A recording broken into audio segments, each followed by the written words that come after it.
25 novembre.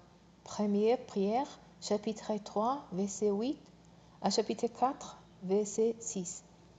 Enfin, visez tout, le même but, partagez vos peines, aimez-vous comme les frères et les sœurs. Soyez bon, soyez humble. Ne rendez pas les mal pour les mal, les jours pour les jours. Répondez au contraire par la bénédiction, car c'est à cela que vous avez été appelés, afin de recevoir vous-même la bénédiction.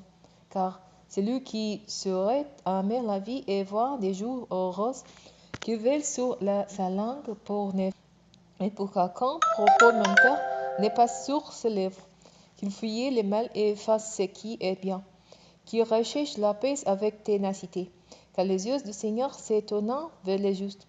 Son oreille est tendue pour écouter leurs prières, mais le Seigneur s'oppose à ceux qui font le mal. De l'Est, qui vous fera de mal si vous vous appliquez avec zèle à faire ce qui est bien, et même si vous arrivez de souffrir parce que vous faites ce qui est juste, vous serez heureux. Ne craignez pas les hommes, ne vous laissez pas troubler. Dans votre cœur, reconnaissez le Seigneur, c'est-à-dire Christ, comme saint. Si l'on vous demande de justifier votre espérance, soyez toujours prêt à la défendre, avec humilité et respect, et veillez à garder votre conscience pure. Ainsi, ceux qui disent du mal de votre bonne conduite, qui découle de votre union à Christ, auront un rougir de leur calomnie. Car il vaut mieux souffrir en faisant le bien, si telle est la volonté de Dieu, qu'en faisant le mal. Christ lui-même a souffert la mort pour le péché, une fois pour toutes. L'innocent est mort pour des coupables afin de vous conduire à Dieu. Il a été mis à mort dans son corps, mais il a été ramené à la vie par l'Esprit.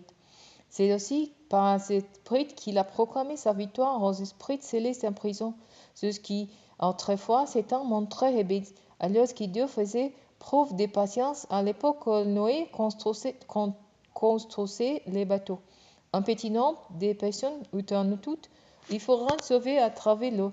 C'est ainsi que vous êtes sauvés maintenant, vous aussi. Ces événements préfigurent les baptêmes. Celui-ci ne consiste pas à laver les impuretés du corps, mais à s'engager envers Dieu avec une conscience pure. Tout cela est possible grâce à la résurrection de Jésus-Christ, qui depuis son ascension siège à la droite de Dieu, et à qui les anges, les autorités et les puissances célestes sont soumises. Ainsi donc, puisque Christ a souffert dans son corps, aimez-vous aussi de la même pensée. En effet, celui qui a souffert dans son corps a rompu avec les péchés afin de ne plus vivre. Le temps qui lui reste à passer dans son corps, selon les passions humaines, mais selon la volonté de Dieu. C'est bien assez en effet d'avoir accompli dans le passé la volonté des païens, vous donnant à la débauche, aux passions mauvaises, à l'ivrognerie, aux orgies, aux beuveries et aux dérèglements associés aux cultes idolâtres. Maintenant, il se trouve étrange que vous ne vous précipitiez plus avec dans la même vie de débauche, et qui se répandant en calomnie sur vous.